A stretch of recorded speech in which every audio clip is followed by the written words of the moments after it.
Bom dia, muito obrigado pela presença dos senhores para mais essa reunião do Conselho de Orientação e Serviço. Hoje eu estou coordenando sozinho, o meu companheiro, Dr. Márcio Shimomoto, outro coordenador, está trabalhando, está palestrando fora de São Paulo. Alguém tem que trabalhar, né? E ele está trabalhando também. E, então eu vou tocar essa reunião sozinho, claro, com minhas deficiências aí, vocês vão me perdoando conforme eu for errando, né? Então hoje, Dr. Paulo,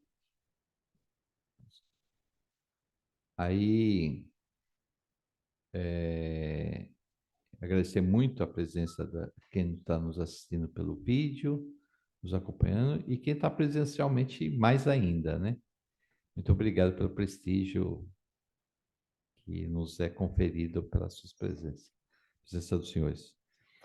Deixa eu apresentar a nossa palestrante, que é a doutora Paula Beatriz Loureiro Pires. Doutora Paula, ela é minha colega, advogada também tributarista, ela é sócia nacional tributária e de planejamento patrimonial e sucessórios do escritório Marcelo Tostes Advogados, um grande escritório tributarista aqui de São Paulo.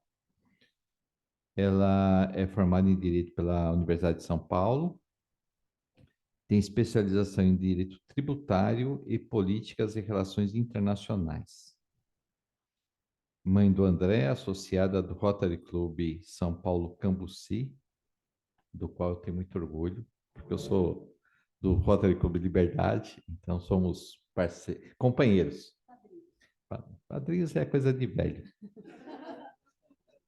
Somos companheiros. Aí, associada do Rotary Club São Paulo Cambuci, conselheira da Distrital Sudeste da Ação Comercial de São Paulo, que é isso, e sócia da Renova Reformas Pinturas e Acabamentos Limitada.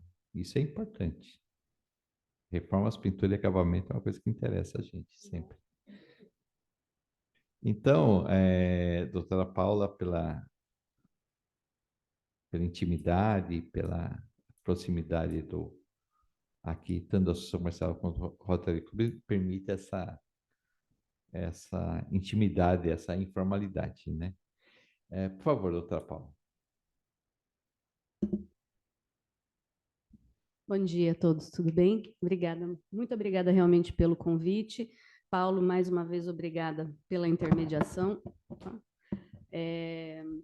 Nossa parceria, como dito, né, entre Rotary e Associação Comercial, ela só cresce, e acho que em benefício de todos, realmente, né? Já posso iniciar?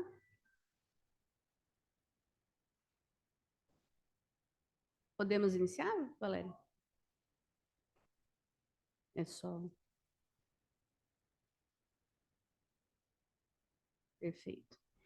Bom, antes de passar para o primeiro slide, efetivamente, eu imagino aqui que muitos de vocês com formação jurídica podem achar um pouco enfadonho a parte inicial, mas ela é absolutamente necessária para quem não tem o conhecimento jurídico, né? Nós precisamos realmente colocar todo mundo na mesma página para que todos tenham as mesmas premissas, especialmente do ponto de vista de direito de família e sucessões, também sob a ótica do direito tributário.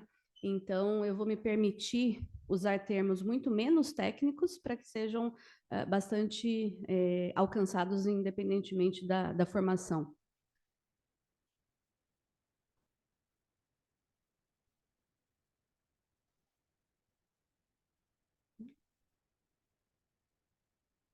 Ok.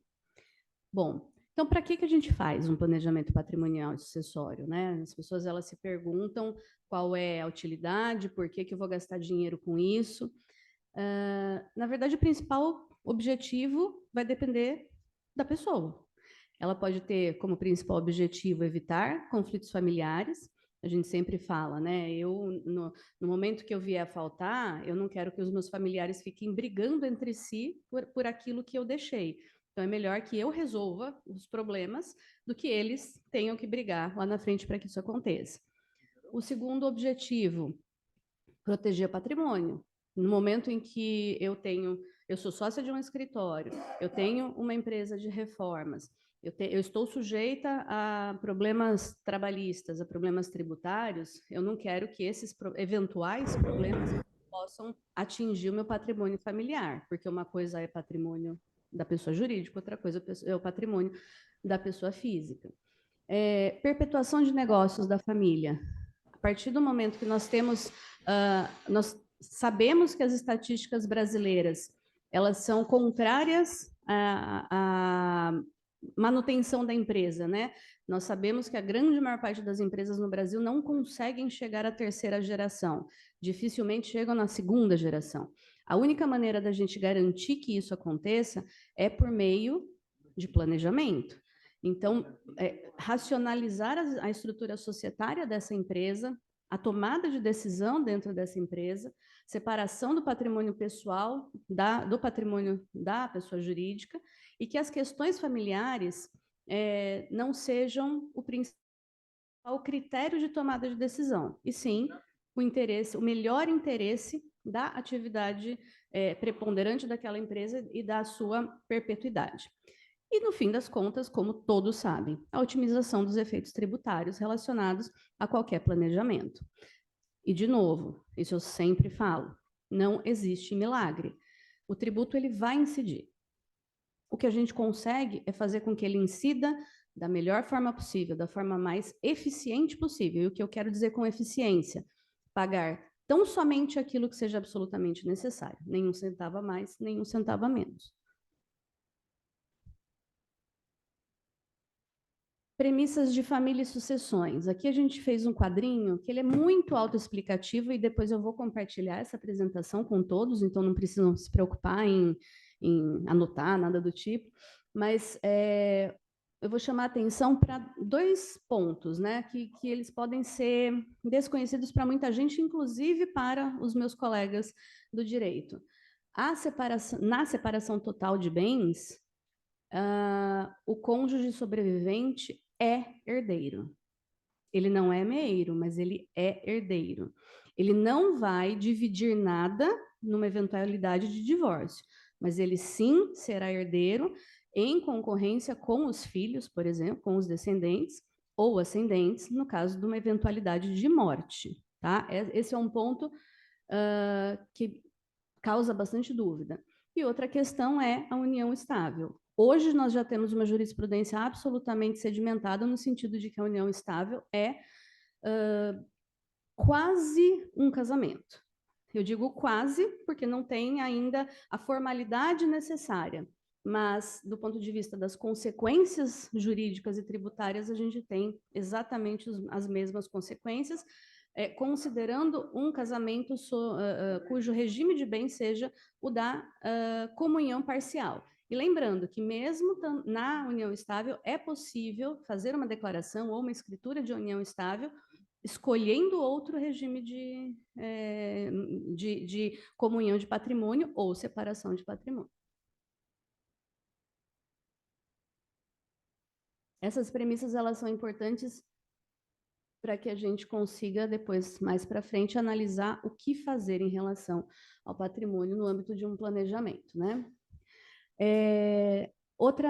Outro ponto que causa bastante dúvida, pouca gente sabe da existência das cláusulas restritivas relacionadas, por exemplo, às doações e testamentos. Por que doações e testamentos? Porque a gente tem, no âmbito de planejamento patrimonial e sucessório, a gente antecipa muita coisa do que aconteceria apenas no evento morte ou substitui em vida aquilo que aconteceria se nós não queremos que aconteça da forma como a própria legislação determinou. Então, nós temos algumas cláusulas que são usadas. É preciso dizer que não é em toda situação que elas são úteis. Em algumas situações, elas podem se tornar um entrave bastante considerável na vida dessa família. Então, elas têm que ser usadas com muita parcimônia, né? Então, a incomunicabilidade, ou seja, se eu estou fazendo, por exemplo, uma doação, eu posso estabelecer, eu, doador, estabelecer que aquela pessoa que está recebendo, o donatário, não comunicará este patrimônio com o seu cônjuge. Impenhorabilidade, eu, doador, posso estabelecer que o meu donatário não poderá alienar, não poderá vender este patrimônio. Na empenhorabilidade, perdão, não será sujeito à penhora, a não ser que a gente esteja falando de tributos ou dívidas relacionadas ao próprio patrimônio. Então, não adianta eu dizer que esse bem ele não está sujeito a ser penhorado, mas existem dívidas de condomínio, por exemplo. Essas dívidas elas poderão sim levar a uma penhorabilidade desse imóvel. A mesma coisa, dívidas de IPTU. Mas em relação, por exemplo, a uma dívida de um empréstimo bancário, desculpem, isso não seria possível. Inalienabilidade é o que eu havia colocado antes, né? Não poderá ser alienado, vendido. E a última cláusula, que ela é bastante importante realmente no âmbito de planejamentos, a cláusula de reversão. Ou seja, eu sou a doadora e eu estabeleço que no caso do meu donatário falecer antes de mim, esse bem não vai para os herdeiros dele, vai voltar para que eu possa tomar as decisões relacionadas a quem terá direito em relação a esse bem.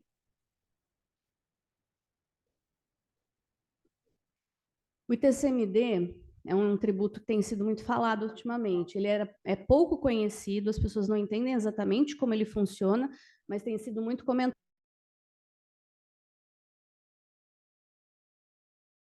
O sistema tributário, ele é de competência dos estados, portanto, cada um dos estados, dentro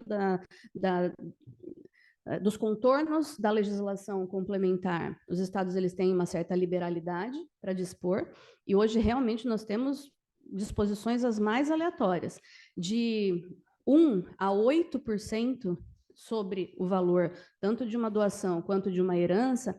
Existem estados aí que fazem o que querem. Aqui no estado de São Paulo, nós temos a alíquota fixa de 4%, tanto no caso de doações quanto no caso de herança.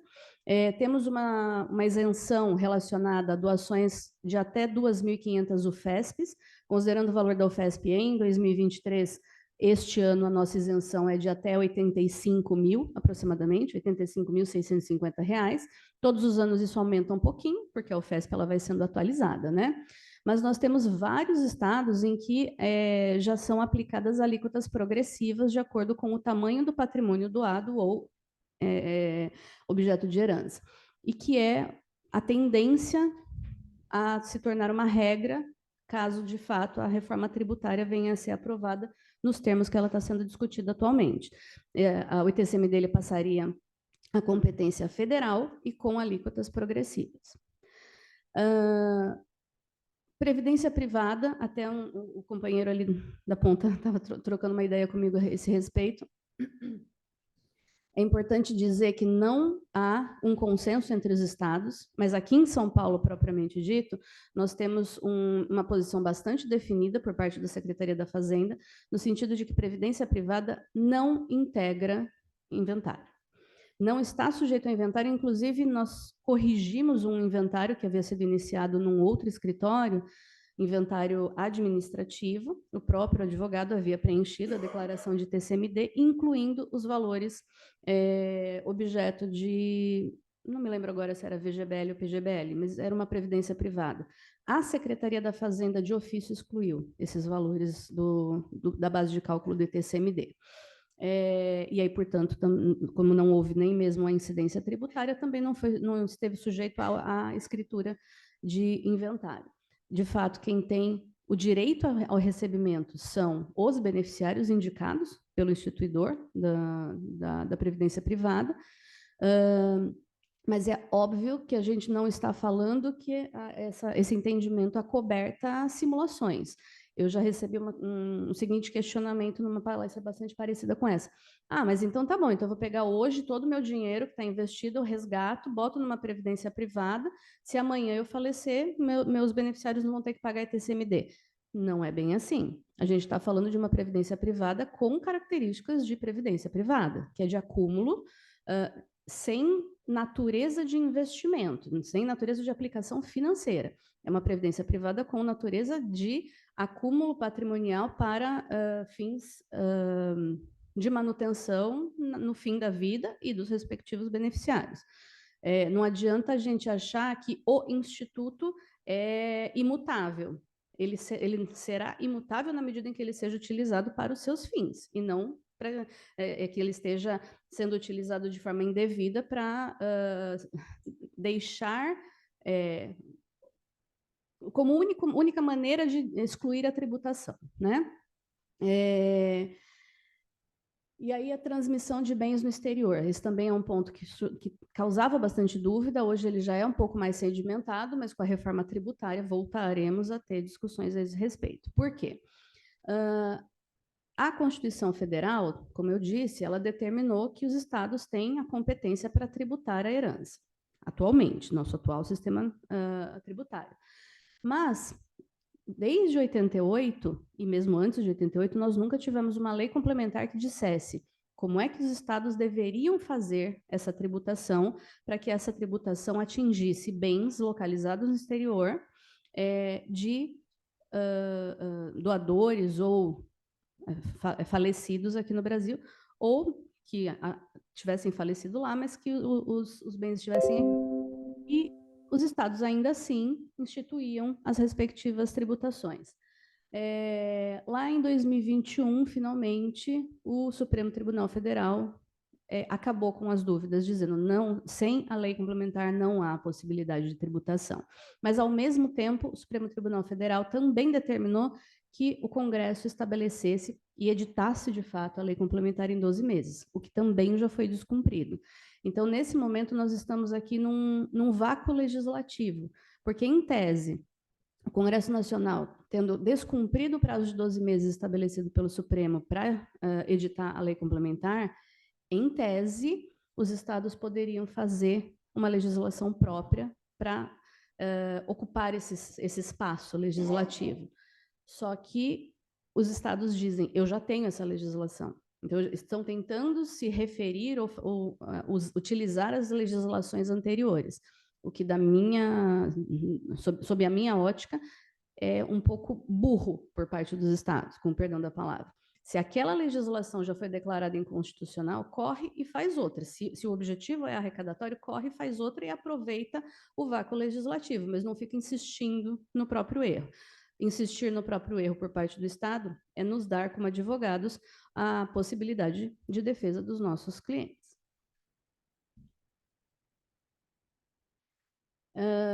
E aqui as premissas de tributação de rendimentos das pessoas físicas, que são outras premissas relacionadas, extremamente necessárias, que todos conheçam, para que a gente possa falar de planejamento patrimonial e sucessório. Porque, de verdade, quando a gente está falando de planejamento, a gente está falando primeiro do patrimônio pessoal, que ele pode vir a se tornar um patrimônio de uma pessoa jurídica, mas primordialmente é da pessoa física. Eu não consegui acompanhar a pergunta, mas depois a gente olha. Tributação de rendimento das pessoas físicas. Nós temos 3 grandes princípios a serem seguidos e que não parecem estar sendo lembrados por parte dos nossos governantes nesse momento. Residência fiscal. Independentemente de onde eu tenha minha residência física, eu, como cidadã, posso estabelecer a minha residência fiscal. Eu posso nem morar no Brasil, mas eu posso optar, tendo uma parte expressiva do meu patrimônio aqui no Brasil, eu posso optar por ter essa residência fiscal.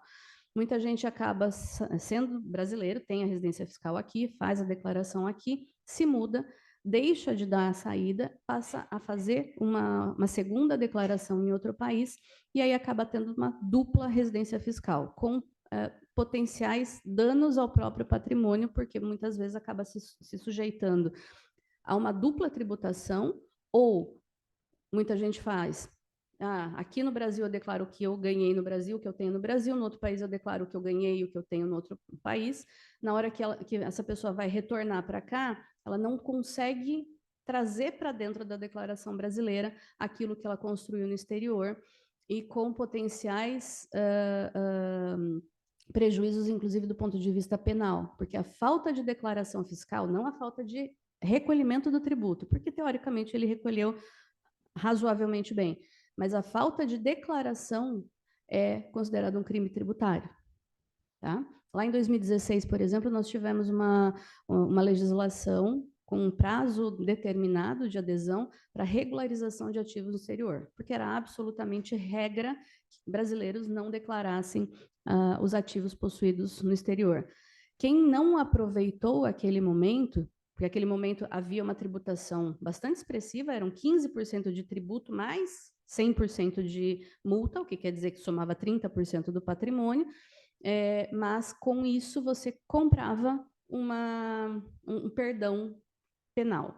Então, ali, naquele momento, era o grande objetivo era se livrar de potenciais consequências penais, muito mais do que a questão tributária. Segundo princípio que nós temos que ter em mente, tributação universal. É disso que eu estava falando até agora.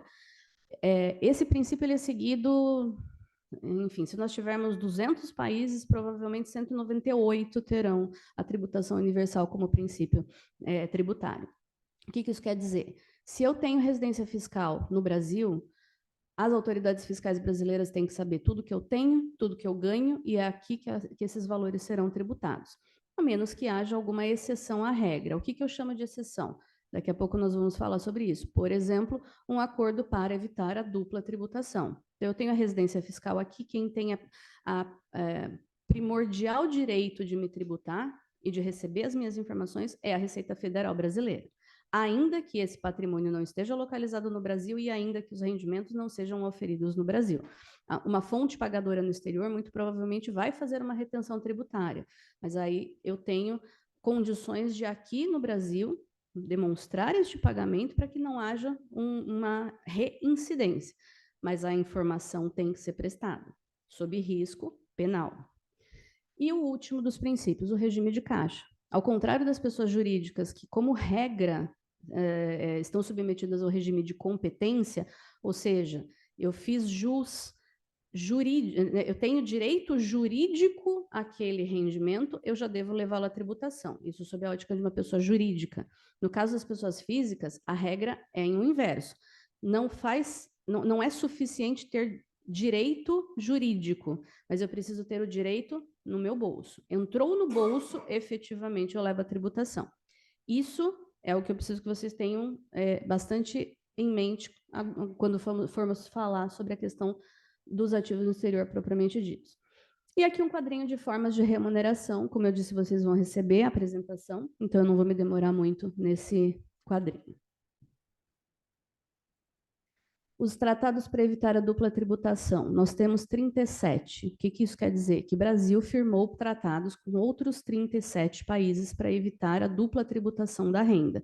Então, se eu tenho uma residência fiscal no Brasil e eu presto serviço para alguém no Japão, essa pessoa jurídica ou física no Japão, muito provavelmente faria uma retenção tributária de acordo com a legislação japonesa e somente o valor líquido seria remetido para mim. E esse valor líquido seria ainda submetido a uma segunda incidência tributária aqui no Brasil. O acordo para evitar a dupla tributação evita que isso aconteça. Justamente, se a renda foi oferida por um trabalho realizado no Brasil, é no Brasil que vai ser tributada. Se, por outro lado, ainda que eu tenha uma residência fiscal aqui, mas de alguma maneira a origem desse recurso e a própria utilização desse recurso vai se dar no Japão, ou seja, eu me movimentei até o Japão para que isso acontecesse, claro, tem uma série de requisitos a serem seguidos. Os acordos para evitar a dupla tributação, eles são bastante extensos, porque eles prevêem uma série de circunstâncias fáticas, mas, regra geral, só para a gente ter em mente, o que eu ganho aqui, eu tributo aqui. O que eu ganho lá, né, a pessoa que está lá, ganha lá, vai ser tributada lá. Mas se eu tenho a minha residência fiscal aqui, prestei serviço lá, mas esse dinheiro vai vir para cá, seria teoricamente aqui que deveria ser levado à tributação. E Estados Unidos não temos um acordo para evitar a dupla tributação, nós temos meramente um acordo de reciprocidade e que só se aplica para pessoas físicas, não se aplica para pessoas jurídicas, tá? Isso é importante também saber. E aí, com base em todas essas premissas que eu coloquei para vocês, nós temos aí algumas opções que são as mais comuns, aquelas que todo mundo comenta, e obviamente não são as únicas existentes, mas eu não vou trazer especificidades aqui, porque planejamento não tem receita de bolo. Ninguém tem um mesmo desenho familiar que o outro, ninguém tem o mesmo patrimônio, desenho patrimonial que o outro, e ninguém tem os mesmos desejos do outro. Então, todas as vezes, para os meus clientes eu falo, eu preciso tirar uma foto do seu hoje, do seu desenho familiar e do seu desenho patrimonial. E você precisa me dizer qual é a foto que você quer ter lá na frente. E quando é esse lá na frente. O meu trabalho vai ser montar o filme de uma foto para outra, para sairmos desta e chegarmos naquela. E aqui eu trouxe, então, alguns exemplos de planejamento bastante simples.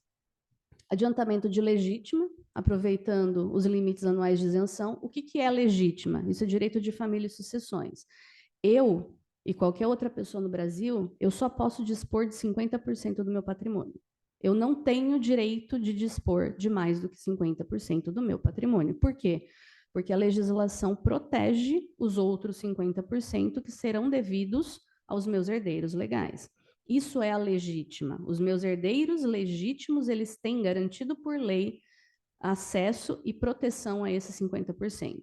Então, a minha parte disponível, eu posso fazer o que eu quiser com ela. Eu posso deixar para o Rotary, por exemplo, para fazer trabalho social.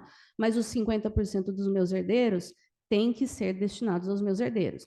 E aí eu posso fazer um adiantamento de legítima, para que eles tenham acesso na minha vida, e não somente na minha morte, a esse montante, e eles já podem começar a fruir desses valores. E aí eu posso aproveitar os limites anuais da isenção. Como eu disse lá aqui em São Paulo, né, a gente tem uma isenção anual de 85 mil, aproximadamente.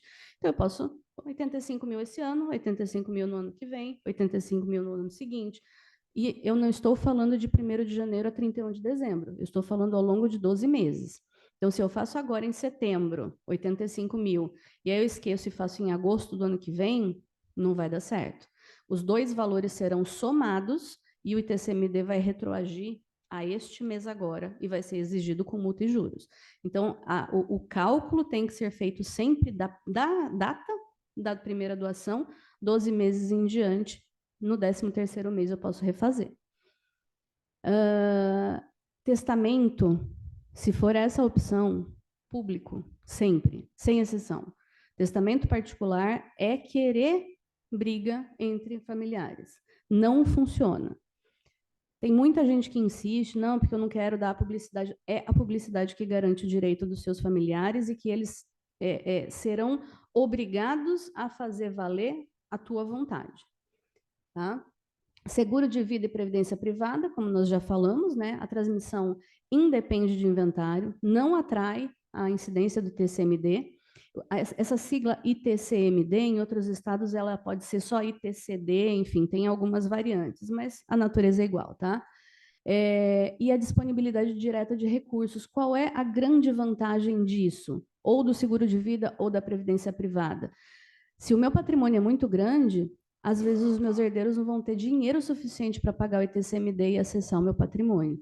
Então, eu deixo um seguro de vida, eu deixo um beneficiário já identificado numa previdência privada para que ele possa, independentemente do inventário, acessar recursos. Esses recursos vão fazer frente ao advogado do inventário, às custas judiciais e principalmente ao ITCMD. E aí, com isso, eu consigo destravar um inventário inteiro.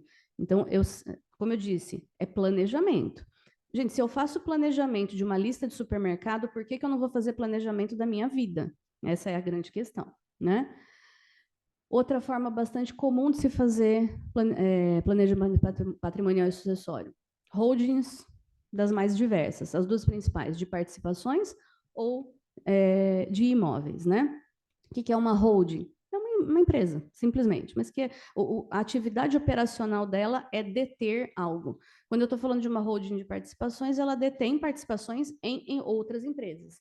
E, normalmente, nós, se isso for possível, claro, nós sempre indicamos aos nossos clientes que as atividades não sejam concentradas embaixo de um mesmo guarda-chuva.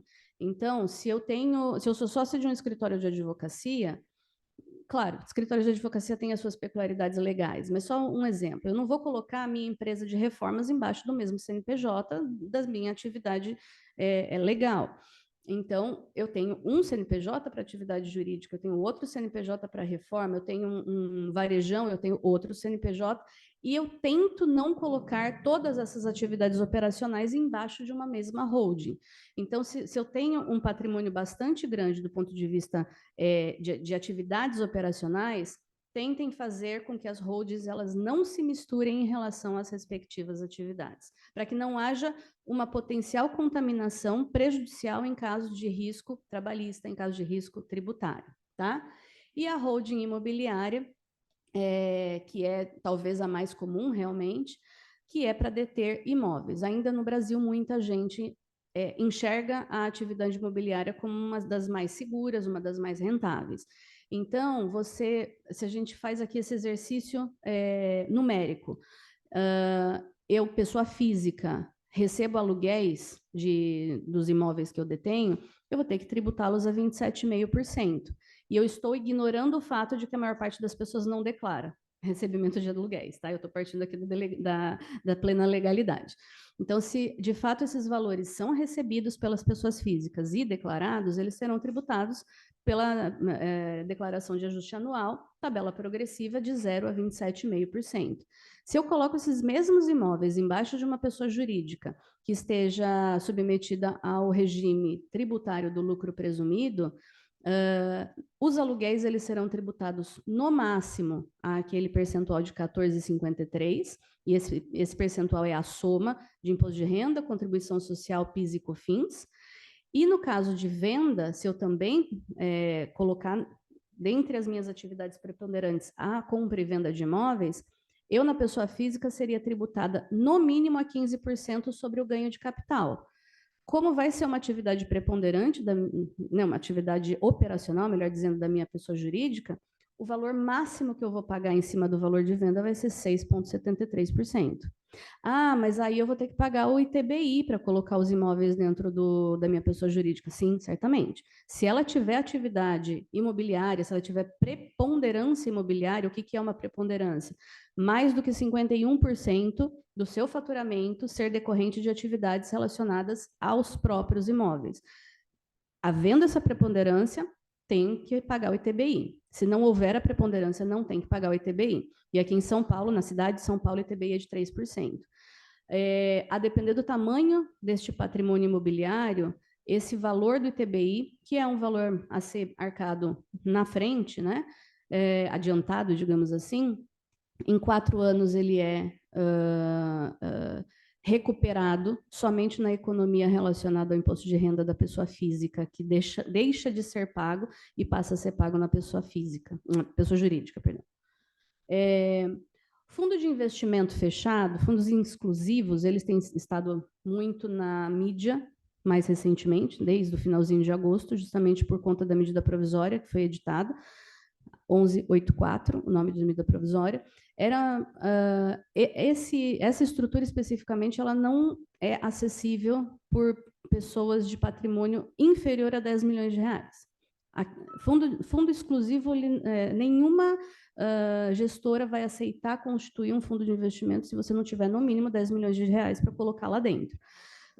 Então, a gente já são muito menos, a menor quantidade de pessoas que consegue acessar esse tipo de estrutura.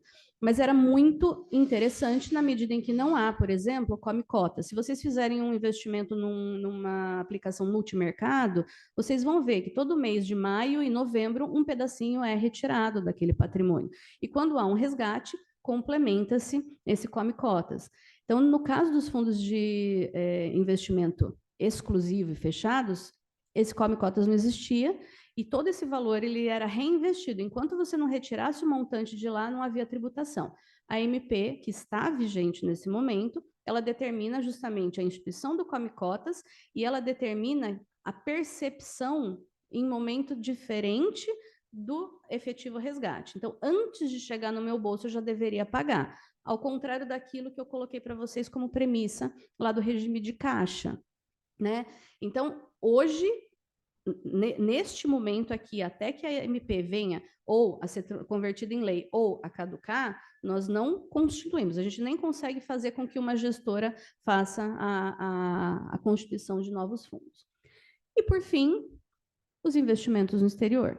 Então, aqui, por enquanto, eu só estava falando de premissas, tá, gente? Agora é que a gente vai passar efetivamente a falar sobre o cerne da nossa apresentação. E nós temos 3 grandes formas de fazer investimento no exterior. O investimento direto, eu, pessoa física, faço investimento num banco estrangeiro, em algum determinado fundo de investimento detido por um banco. Ou eu faço esse investimento via uma pessoa jurídica constituída no exterior, as tais offshore. Offshore não é palavrão, não é impedido por lei, só que ficou com uma conotação muito ruim por conta da mídia. E os trusts. Os trusts também não são ilegais, tá? Isso é importante que a gente saiba. O investimento direto, ele nunca foi a nossa primeira opção. Por quê? Porque ele desde sempre teve tributação. Então, aqui, nada muda, mesmo com a gente teve a MP de tributação de ativos no exterior, caducou, ela não se tornou lei, mas na sequência foi apresentado o projeto de lei. Mas isso aqui já sofria uma tributação bastante forte, bastante grande e muito chata. Por quê? Porque gerava muita burocracia. Quem ofere renda no Brasil, uma pessoa física, ofere renda ou rendimento do exterior, nós temos que preencher carnê-leão no mês a mês. E depois, lá na nossa declaração de abril do ano seguinte, esse carnê-leão tem que ser computado para que a gente não pague novamente, e se esse carnê-leão deixou de ser recolhido, a gente tem que pagar o tributo com multa e juros. Então, era muito burocrático, a gente evitava ao máximo que isso fosse feito desta forma. E qual era a forma, então, mais usual? Por meio das tais offshores. Então, eu tenho offshore, bastava ter $10 mil, $5 mil, na verdade, eu conseguia fazer a integralização do capital social, a depender do país escolhido. E, em regra, esses países escolhidos são aqueles de tributação mais favorecida. Bahamas, Panamá, BVI, até mesmo Luxemburgo, que hoje não é mais considerado um paraíso fiscal, mas por muitos anos acabou sendo. Santa Lúcia, enfim, Malta, uma série de países que têm uma legislação tributária mais flexível e também societária mais flexível, ou seja, a forma e a agilidade de abertura de empresas é muito rápido, é muito fácil de se fazer. Então, constituía-se uma offshore, que é uma PJ, é um guarda-chuvinha, para que houvesse uma interposição entre a pessoa física e o investimento. Com isso, a gente deixava de ter a tributação fortíssima que a Receita Federal já determinava em relação ao investimento direto, mantido no exterior. E por quê? Porque aí não entrava no bolso. Lembra do regime de caixa? Então, não entrando no bolso, porque permanecia e se fazia o reinvestimento desses fundos detidos pela pessoa jurídica e não pela pessoa física, então a tributação passava, ou ainda passa, porque ainda está vigente, a ocorrer só no momento que eu trazia esse dinheiro para o Brasil, ou no momento em que eu ia para a Disney, pegava o meu cartão de crédito internacional vinculado com a minha conta da minha offshore e gastava, porque não independe onde eu estou gastando. O fato é que a minha residência fiscal é brasileira e, portanto, a tributação ocorre no Brasil. E a terceira forma mais usual, e ainda assim era bem mais rara, por meio de trusts. O que é um trust? Ele não existe no Brasil. Não existe uma legislação que crie no Brasil estruturas semelhantes. Ele é uma criação da common law, enfim, para pessoas de países latinos é até bastante complexo de entender o racional por trás de um trust. Por quê? Eu simplesmente eu tenho 100% do meu patrimônio, eu vou pegar 30% desse patrimônio que eu lutei tanto para constituir e eu tiro estes 30% do meu domínio. E eu passo para o doutor Humberto, para que o doutor Humberto faça o que ele entender melhor para fazer com que este meu patrimônio, que era meu, deixou de ser, passou para a administração dele, porque eu confio que a administração dele vai ser mais bem feita do que a minha, mas quem vai se beneficiar são aquelas pessoas que eu indico como os meus beneficiários. E os brasileiros, o que faziam? Davam aquela, né, flexibilidade no conceito e diziam, tá, então eu vou instituir, eu vou passar para uma outra pessoa, mas quem manda nele sou eu, e eu mesmo sou o beneficiário. Então eu era instituidor, eu dava ordem no administrador e depois o beneficiário de tudo aquilo era eu. Então, tirava um pouco do conceito inicial da origem do trust, né?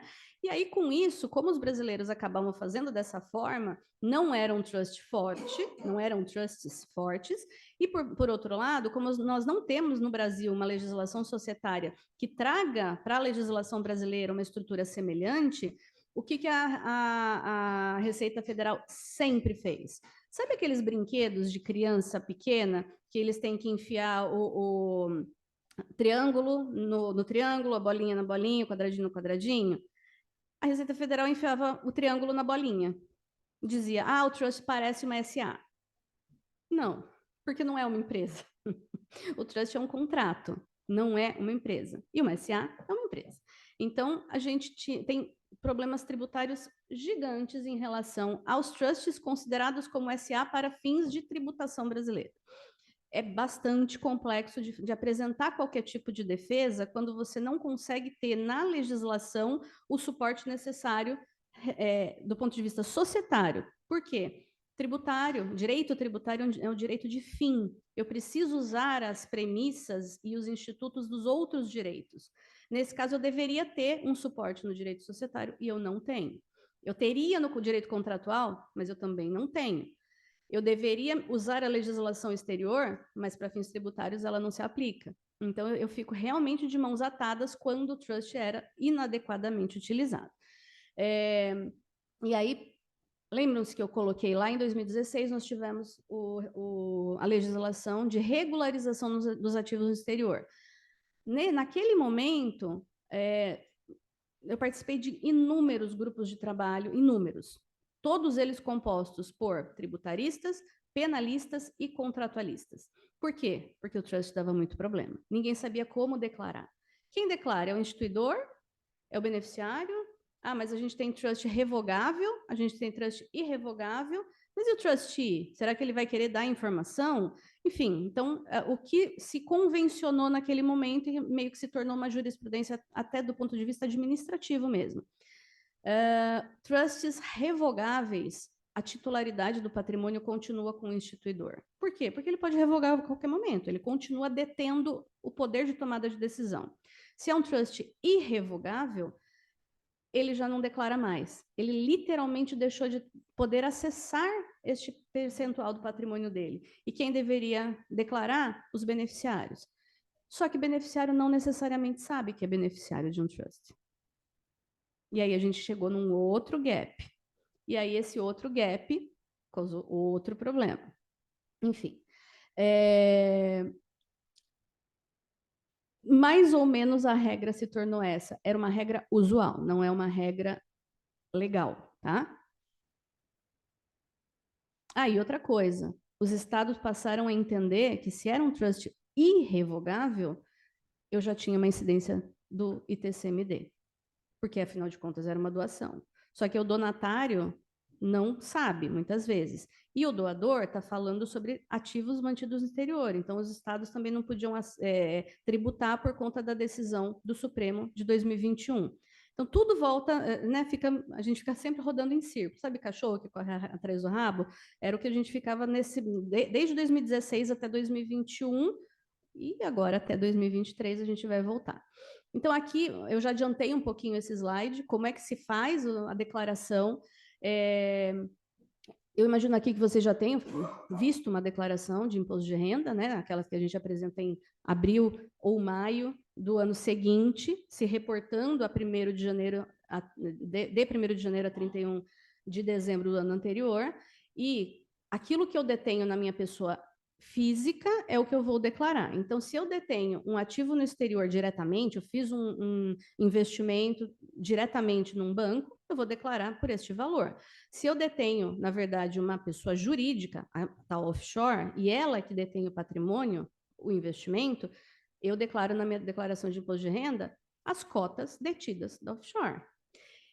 E aí, esta declaração, ela não conversa mesmo com a DCBE, que é uma declaração feita no início do ano para o Banco Central. A declaração DCBE, feita para o Banco Central, ela tem natureza não tributária. A natureza dela, o objetivo dela é estatístico, é saber quanto de dinheiro e patrimônio brasileiro nós temos no exterior. E, por isso, esses valores eles são atualizados. Então, se eu tenho uma offshore cujo capital social é de 10 mil dólares, eu converto esses 10 mil dólares para real, e esse custo de aquisição ele fica travado na minha declaração de imposto de renda, mas ele vai ser atualizado ano a ano de acordo com a valorização dos investimentos da pessoa jurídica para fins de DCBE. Então, as duas declarações, elas necessariamente não conversam entre si. O que agora, por meio do projeto de lei de tributação de ativos no exterior, deixaria de ser uma verdade caso esse projeto de lei venha a ser convertido em lei, tá?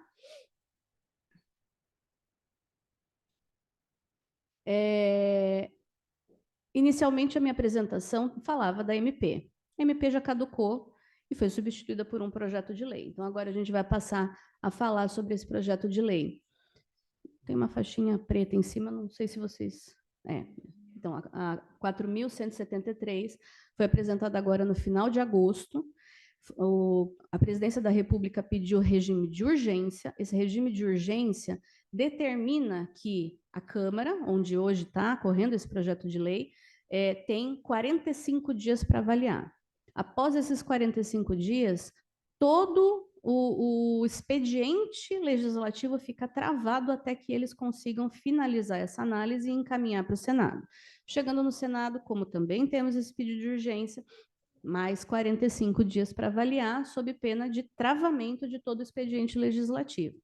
Ou seja, se tudo correr como o governo espera, em 90 dias, a partir da apresentação do PL, nós deveríamos ter ou uma rejeição completa do projeto de lei ou a sua conversão em lei, bastando apenas a sanção.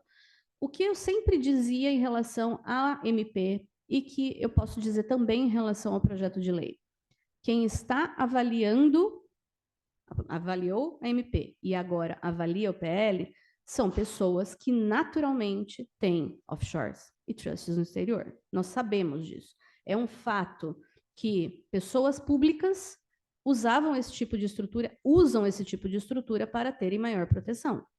Tá? Ou seja, é muito complexo, porque a gente está falando de pessoas, eu não estou falando de partidos, eu não estou falando de questões partidárias aqui, tá, gente? Eu estou falando de pessoas. Pessoas não querem pagar tributo, ponto. E pessoas que têm um grande patrimônio, menos ainda. É difícil que tantas pessoas envolvidas na análise de um projeto de lei dessa monta, todas elas consigam abrir mão de todo o seu envolvimento pessoal no assunto para fazer com que isso vá adiante. Ou pelo menos que vá adiante nos termos que o governo pede que seja feito. Se eu obviamente não posso colocar a mão no fogo porque eu não estou na cabeça de cada um deles, mas se eu pudesse fazer aqui uma sugestão de como esse texto vai ser aprovado, acho que vai ser aprovado, ele não vai ser rejeitado, mas certamente não será com essa proposta e certamente vai ser absolutamente esvaziado nos termos que foi apresentado. Por quê?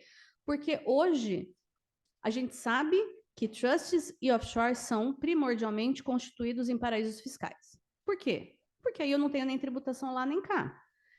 Se o governo tivesse partido dessa premissa, vou tentar fazer uma tributação específica para estas empresas offshore ou para esses trusts localizados em paraíso fiscal, talvez eles tivessem muito mais chance de sucesso do que como fizeram, porque eles disseram paraíso fiscal, regime fiscal privilegiado, e eu já vou dizer qual é a diferença, e qualquer empresa, ainda que operacional, mas que tenha renda passiva na MP maior do que 80%, e no PL maior do que 60%.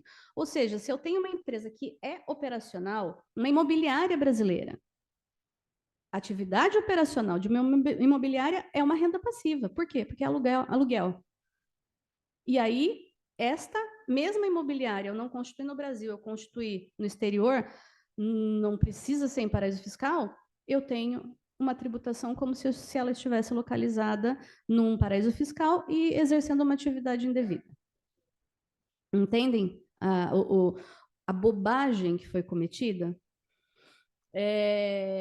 Bom, vamos passar um pouquinho. Eu ia dizer qual é a diferença entre paraíso fiscal e regime fiscal privilegiado. Nós temos uma instrução normativa editada pela Receita Federal que tem 2 artigos. O primeiro artigo fala: estes países são paraísos fiscais. Inciso 1 até sei lá quanto. E aí é só nome de país. Esses países, eles tributam a renda a menos de 17%. Ponto final. Eles são considerados paraísos fiscais para todos os aspectos tributários brasileiros. Aí o artigo 2º. Estes são regimes fiscais privilegiados. O que são regimes fiscais privilegiados? São regimes societários, muitas vezes, societários e, em menor instância, contratuais. Aquele país não é considerado um paraíso fiscal, mas aquela estrutura societária, por suas características, permite que aquela estrutura seja tributada a menos de 17%.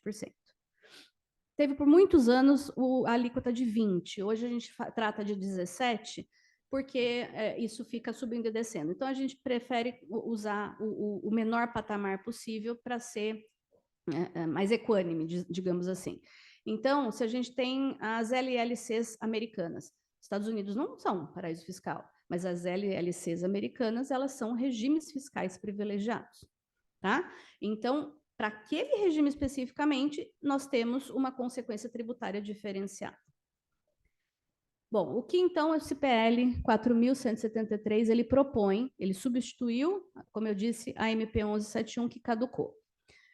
Foi apresentado no dia 29/8, em regime de urgência, e, portanto, a Câmara tem até o dia 13/10/2023 para analisar, que são os 45 dias, sob risco de toda a tramitação legislativa na Câmara ser travada por força desse PL.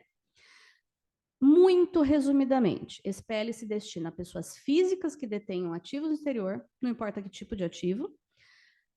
Essa tributação, ela incidiria a partir de 1º de janeiro de 2024. E por que isso? Porque o sistema tributário nacional não permite que a instituição de um tributo se dê para incidir no mesmo exercício em que essa legislação foi aprovada. Então, aqui acertaram, estão obedecendo. E, de novo, a gente não está falando da minha declaração de 2024 relacionada a 23. Não, eu estou falando da minha declaração de 25 relacionada a 24, tá? O que ela fala? Que vai haver a declaração em separado na minha declaração de ajuste anual, aquela de abril de 2025. Eu vou ter que separar na ficha de bens e direitos, vai haver todas as linhas dos meus ativos no exterior, que já hoje acontece, mas isso também vai surtir um efeito separado na minha ficha de rendimentos tributáveis. Por quê? Porque se eu tinha uma offshore, eu estava declarando somente aquele bem ou direito. Mas agora os rendimentos dela, da offshore, serão tributados na minha declaração de pessoa física. Como se ela não existisse, como se esses rendimentos fossem auferidos diretamente por mim, ou do trust também. Então, a gente está falando de aplicações financeiras, que é o investimento direto, os lucros e dividendos de empresas controladas, as tais offshores, e os direitos objeto de trust, ou outras estruturas similares, por exemplo, as fundações no exterior, que nada tem a ver com as fundações no Brasil. Não tem similaridade legal, tá? Quanto que a gente está falando? Eu tenho uma isenção até R$6.000 ano. De R$6.000 a R$50.000 no ano, eu tenho uma alíquota aplicável de 15%. E eu não tenho nenhuma dedução, já vou explicar. E acima de R$50.000 no ano, eu tenho 22,5% de tributação. O que é essa dedução? Quem já fez uma declaração de imposto de renda sabe, eu tenho um filho menor, 8 anos. Ele é meu dependente. Eu tenho um valor, pelo fato de ter um dependente, eu tenho um valor que automaticamente é deduzido do meu rendimento tributável. Eu pago pensão alimentícia, esse valor também vai ser deduzido. Eu pago escola, eu tenho despesas médicas, tudo isso eu deduzo da minha declaração. Aqui eu não tenho previsibilidade de nenhuma possibilidade de dedução, zero, tá? E aí, observação, se eu tenho algum ativo no exterior que não se classifique como aplicação financeira, lucros e dividendos de controladas ou direitos objeto de trust, isso não está dentro da legislação. Eu estou falando de outra coisa que não está dentro deste PL, portanto, não vai sofrer essa tributação, tá? Então, se eu tenho uma conta corrente não remunerada, nem mesmo por aquele investimento automático do banco, eu não vou ter tributação, porque eu não tenho rendimento. Não alcança, realmente.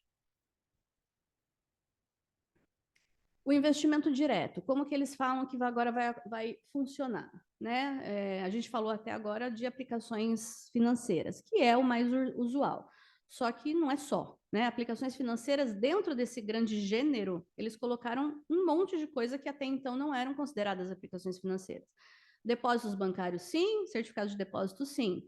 Mas cotas de fundo de investimento, instrumentos financeiros, apólices de seguro. No Brasil, seguro tem, sim, a incidência do IR para o beneficiário quando ele saca o seguro. Mas aqui a gente não está falando de saque, a gente está falando da remuneração dessa apólice. Certificados de investimento, operações de capitalização, depósitos em cartões de crédito. Sabe o meu cartão de crédito que eu levo para a Disney e que eu vou comprar minha bolsa Chanel algum dia? Também incide. Fundos de aposentadoria ou pensão, títulos de renda fixa ou variável, derivativos, criptoativos. O criptoativo não estava previsto na MP, foi incluído agora no projeto de lei. Participações societárias, operações de crédito, inclusive mútuo, desde que esse mútuo seja remunerado, obviamente, e carteiras digitais ou contas correntes com rendimentos. Ou seja, tudo que tiver qualquer tipo de rendimento, e os tipos de rendimento estão ali na tabelinha do lado. Variação cambial, juros, prêmios, comissões, ágio ou deságio, participações nos lucros, dividendos, ganhos em negociações no mercado secundário, ganhos na venda em bolsa de valores de ações de não controladas e rendimentos de depósitos ou carteiras digitais ou contas correntes remuneradas. Tudo isso está classificado como rendimento e vai ser atingido pela tributação de 0 a 22,5%, caso a CMP seja convertida. E aí a gente tem ali do lado essas 4 observações, né?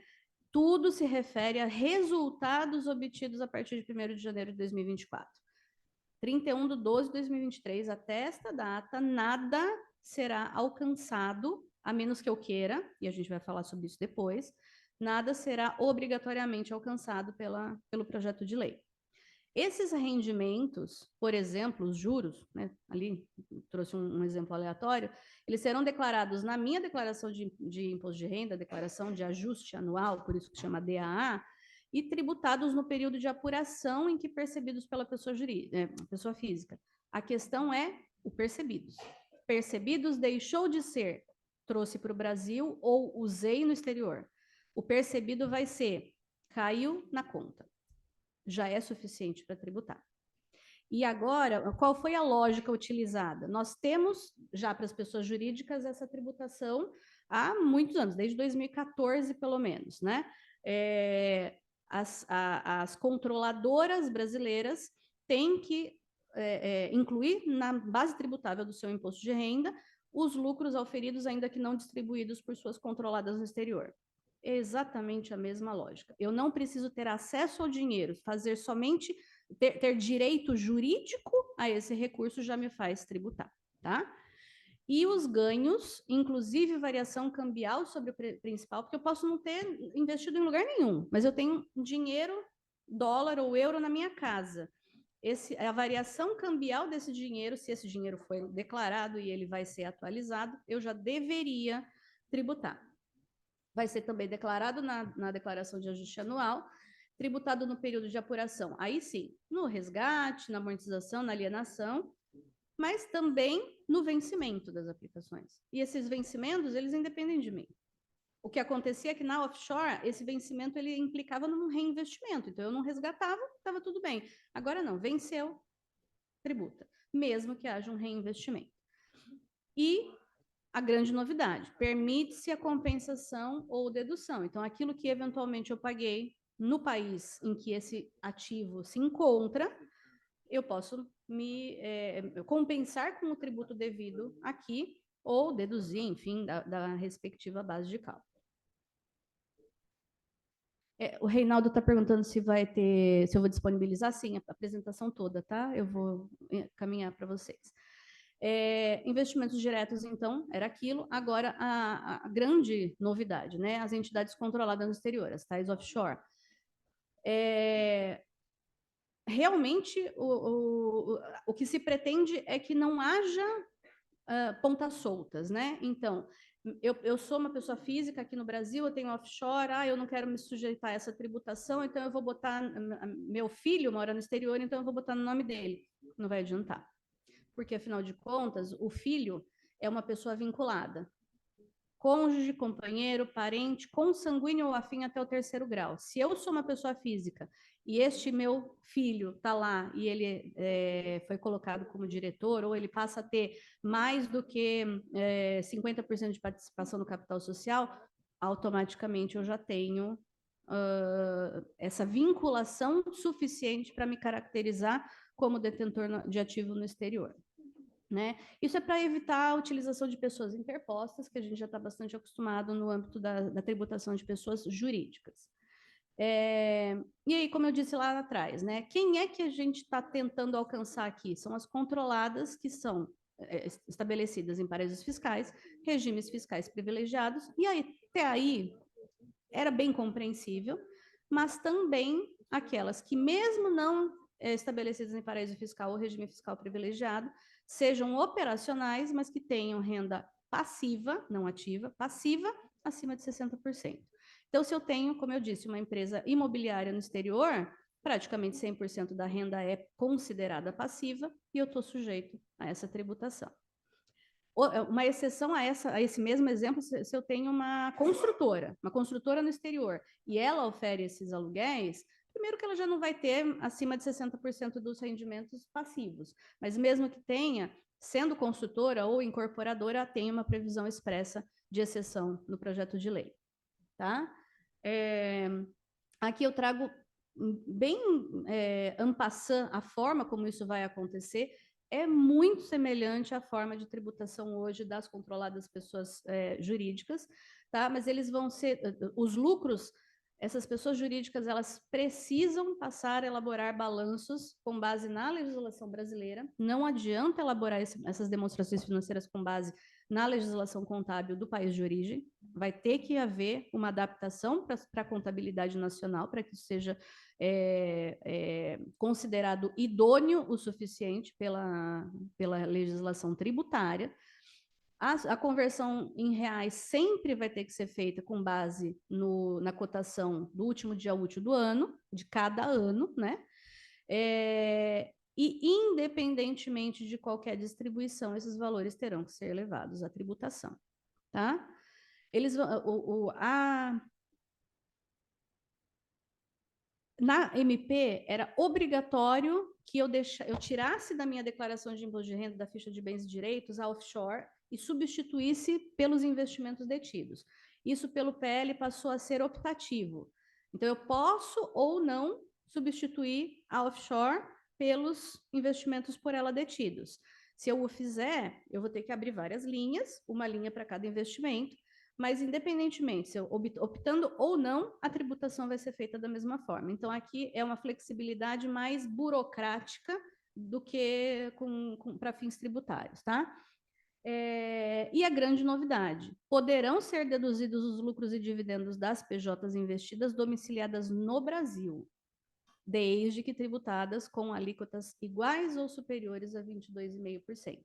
Então, se eu tenho uma offshore que detém um fundo de investimento exclusivo e que, portanto, não está sujeito a essa tributação de 22,5% por come cotas, pelo menos não ainda, aí eu não posso deduzir. Acho que eu apertei errado. Não.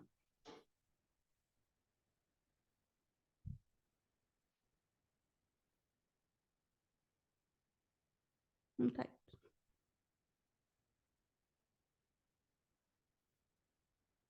Foi.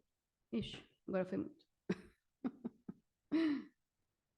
Isso, pronto. E aí, como eu estava dizendo, né, as exceções, os lucros apurados até 31/12/2023 não estarão submetidos a essa lei, mesmo que ela venha a ser de fato convertida, e os lucros apurados a partir de 1º de janeiro de 2024, das controladas não localizadas em paraíso fiscal, não localizadas em regime fiscal privilegiado ou com renda ativa própria superior a 40% da renda total. Elas continuarão submetidas à legislação atual. E aí, como eu estava dizendo, né, alternativamente eu posso substituir a minha participação no offshore pelas aplicações por ela detidas, mas isso, para fins tributários, vai ser inócuo. Só vai me dar menos trabalho no preenchimento. Mas esta opção, ela é alternativa? Sim. Mas se eu fizer, eu nunca mais vou poder mudar. É irrevogável e irretratável. E, se essa offshore tiver vários sócios ou cotistas, não pode fazer opção sem que todos os demais o façam. Então, todos têm que estar alinhados, tá? E a questão da compensação das perdas, que isso na legislação atual não existe. Então, se eu vou trazer dividendos de uma offshore atualmente detida e eu vou levar a tributação, mas ela teve prejuízo em períodos anteriores, eu não posso fazer essa compensação. Com a aprovação da lei, eu vou poder fazer a compensação de prejuízos, inclusive se os prejuízos superarem os ganhos dentro do exercício, essa perda acumulada pode ser aproveitada para exercícios futuros. Os trusts. Como eu disse, trust não existe para a legislação brasileira, é um contrato, também do ponto de vista contratual não tem equivalente no Brasil e, por conta disso, a Receita Federal optou por simplesmente não enxergar a existência deles. O que eu quero dizer com isso? O trust hoje, como eu tinha dito lá, desde 2016, criou-se essa jurisprudência administrativa de como declarar. Se era revogável, eu mantinha na declaração do instituidor. Se fosse irrevogável, eu já inseria na declaração do beneficiário. Isso agora passaria a ser legislado a esse respeito, mas também envolvendo obrigações por parte do trustee, o que, na minha opinião, não tem muito como acontecer, porque, afinal de contas, o trustee não está no Brasil, ele não está sujeito à legislação brasileira. O titular deve declarar os bens e direitos direto e individualmente na DDA, então não se declara mais o trust, e sim aquilo que o trust detém, e o titular pode ser tanto o instituidor quanto o beneficiário, a depender da circunstância. Mas não é o trust que vai ser declarado, e sim os bens detidos pelo trust. Então, se eu tiver uma offshore que é detida pelo trust, eu vou declarar offshore. Se eu tiver uma aplicação financeira detida pelo trust, eu vou declarar a aplicação financeira. E aqui, nesse caso, não é alternativo, é obrigatório, tá? E o instituidor e os beneficiários, um ou outro, aquele que é o titular do direito, deverão, em até 180 dias da publicação da conversão do PL em lei, eles deverão providenciar alteração da escritura do trust, do deed, que a gente chama, para obrigar o trustee, na qualidade de administrador, a prestar informações e ao cumprimento da lei. Mas o trustee não está sujeito à legislação brasileira. E se eu estiver falando de um trust irrevogável, o instituidor não tem mais nada a falar com o trustee. E muitas vezes, como eu também disse, ainda não existe um beneficiário acessando esse benefício porque as condições estabelecidas na Carta de Desejos ainda não foram alcançadas. Então, a gente tem um gap que a Receita Federal está tentando acessar, mas, na minha opinião, sem muito sucesso. E aí, na observância pelo trustee desses regramentos da legislação, não desobriga o instituidor ou os beneficiários do atendimento tributário da legislação.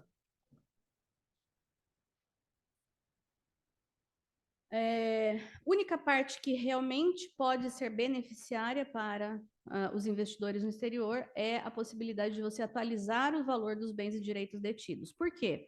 Não sei se todos aqui sabem, mas quando eu compro um imóvel por R$1 milhão lá em 1990, eu vou vender em 2023, esse custo de aquisição continua R$1 milhão. Eu não posso atualizar, eu não tenho este direito pela legislação brasileira.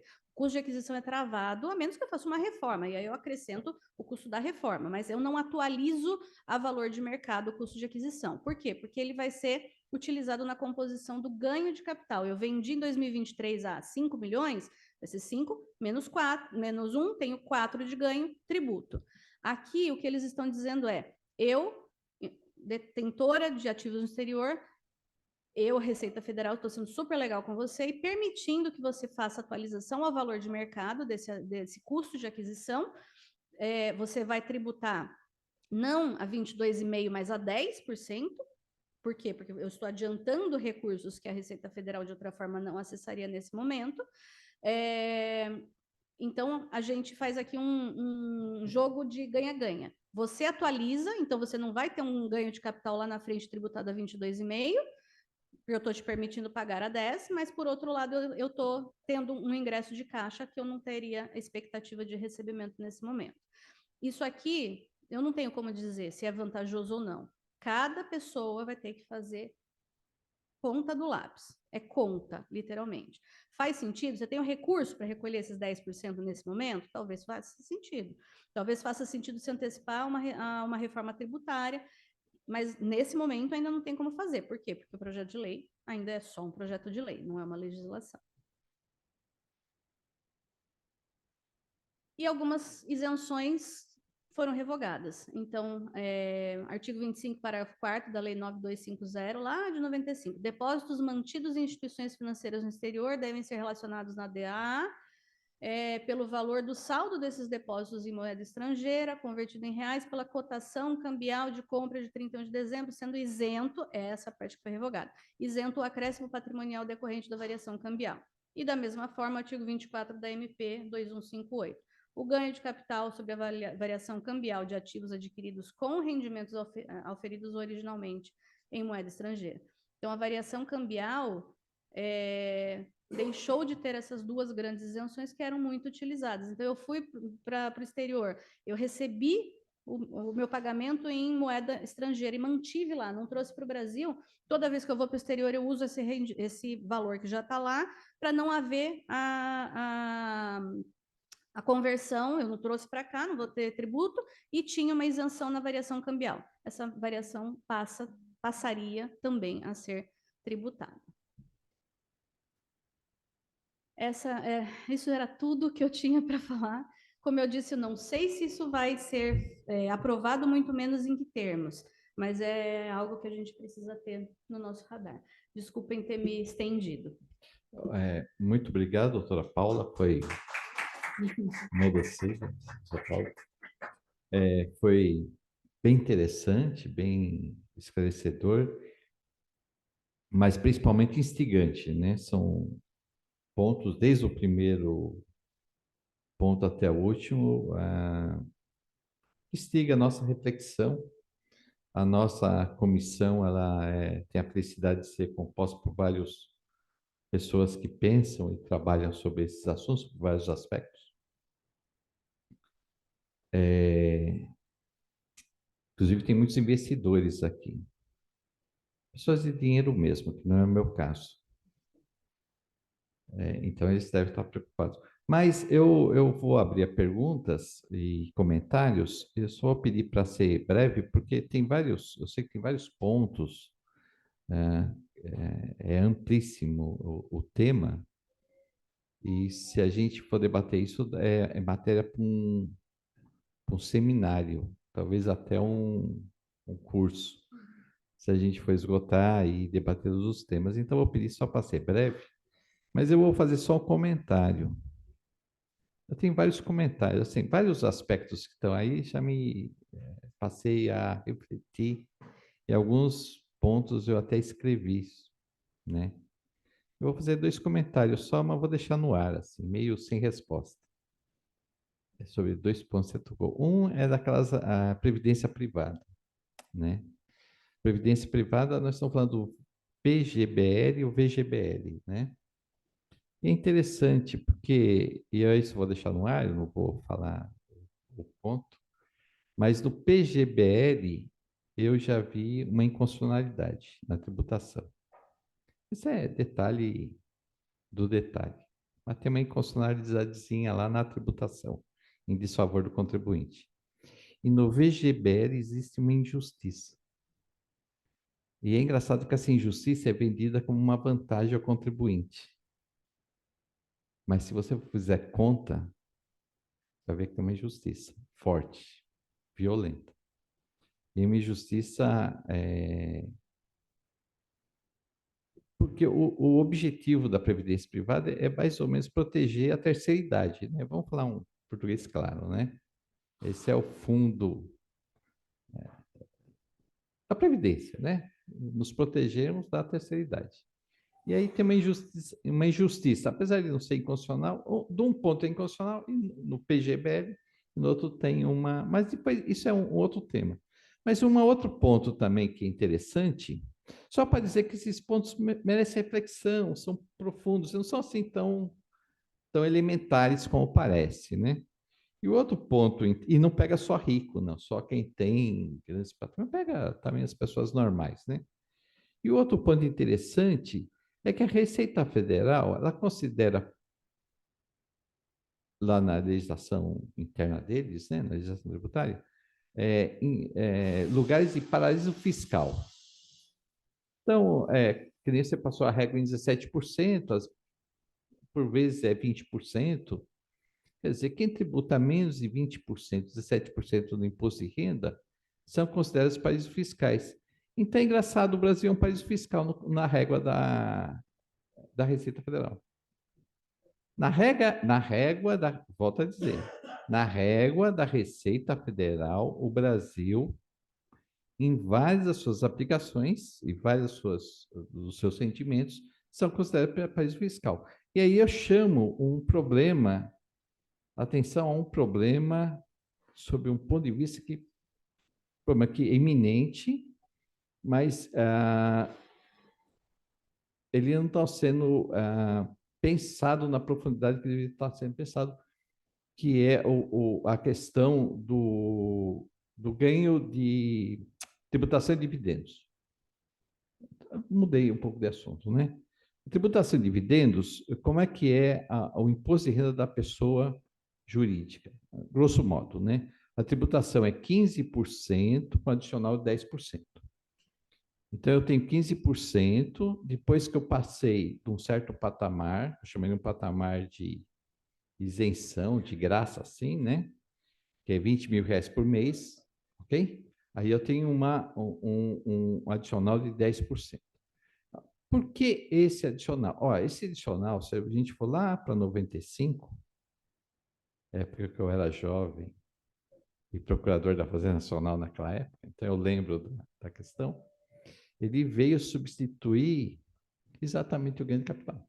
Esse adicional, ele troca-se o ganho de capital, o adicional pela tributação do sócio lá, né? Quando ele receberia dividendos. Ora, então isso significa que a tributação da empresa é 15%. E a tributação do sócio é 10%.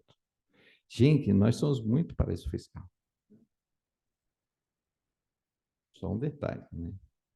Então, é interessante, coisas a se refletir. Mas eu vou. Foi mais para instigar isso aí, né? Mas para a gente não dormir tranquilo. Porque são coisas que temos que pensar e fazer conta, né? O risco que a gente corre, só também falando com uma pessoa de terceira idade aí, que está muitos anos no mercado e no serviço público, depois da advocacia, né? É que muitas vezes a gente pede errado, a gente pede uma alteração legislativa e ela vem pior do que estava. A gente precisa tomar cuidado com o que pede e refletir sobre muito o que pede. Por isso a importância desse tipo de exposição, desse tipo de reflexão, desse tipo de esclarecimento. Mas poucas essas reflexões quase pessoais minhas, e tangente ao desabafo quase, e eu gostaria de abrir a palavra a comentários e perguntas e reflexões, começando aqui dos presenciais, para até prestigiar, depois eu iria para quem está online. Por favor, doutor Romeu. Bom dia, parabéns pela apresentação, muito esclarecedora. Tema bastante instigante, como o Humberto falou, e complexo. Também para reflexão, doutora Paula, a gente sabe que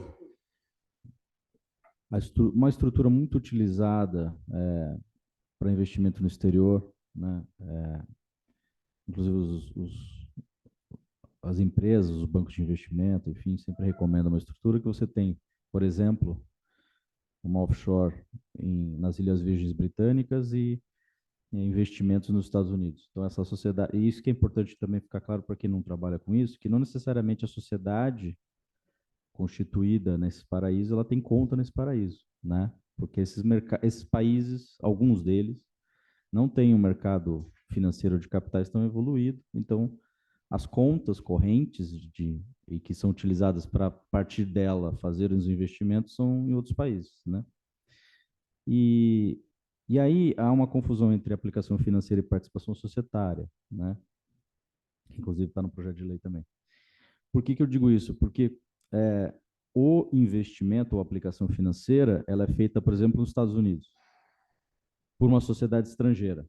E ela está sujeita a uma tributação nos Estados Unidos, né? Então, vou dar exemplo de dividendos de uma sociedade americana. Então, se eu compro ações em bolsa lá, de uma sociedade americana, quando eu recebo dividendos lá nos Estados Unidos, na conta lá nos Estados Unidos, eu pago 30%. É retido na conta 30%. Né? Dividendos. Aí, isso vai ser considerado, então, lucro na sociedade offshore, e aí vai ter essa outra tributação também adicionada. Ou seja, o que eu quero dizer é que para quem está investindo lá fora, né, o que aparentemente parece que não tem tributação, não paga nada, é zero, né? Na verdade vai ser 52,5%. Então, só fica esse ponto para reflexão também. É bem isso, né? A gente tem estruturas bastante recorrentes quando a gente conversa. Quando a gente envolve planejamento patrimonial sucessório com ativos no exterior, necessariamente eu preciso de empresas patrimoniais, gestoras patrimoniais em conjunto com os gestores jurídicos, né? Justamente porque a gente precisa deles para a própria estruturação. As estruturas que até hoje eram absolutamente recorrentes, elas agora têm que ser repensadas. Vai haver alguma estrutura que consiga ficar completamente indene em relação ao projeto de lei? Não sei, até porque o projeto de lei a gente não sabe como ele vai estar no fim das contas, né? Como eu disse, se eu pudesse arriscar, eu diria que vai haver uma aprovação, mas não do jeito que está. Vai ser bem mais suave, digamos. Então, hoje, tudo que a gente está fazendo aqui é um pouquinho de exercício de futurologia, né? Analisar projeto de lei, no fim das contas, é analisar algo que a gente não sabe se vai ou não vai, e muito menos como vai. Mas hoje, sob a ótica do que está escrito no projeto de lei, realmente a maior parte das estruturas existentes não fica imune. Precisaria ser absolutamente corrigida. Porque sempre quando esse tema vem à tona, né? Quando se debate esse tema, todo mundo fala, mas é zero, né? Não paga nada. Não é isso, porque não paga nada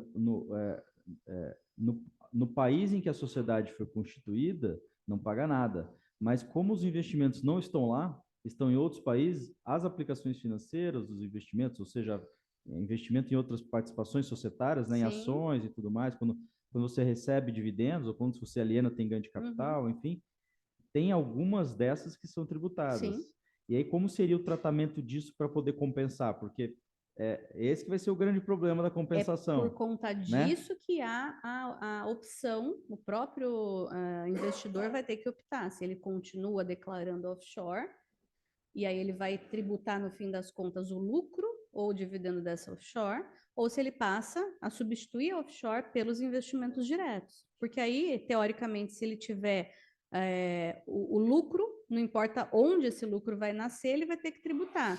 Mas se ele tiver lucro na offshore, mesmo tendo um prejuízo no seu investimento originário, ele pode ter tido, por exemplo, um lucro decorrente da variação cambial, mas a aplicação em si ter sido deficitária.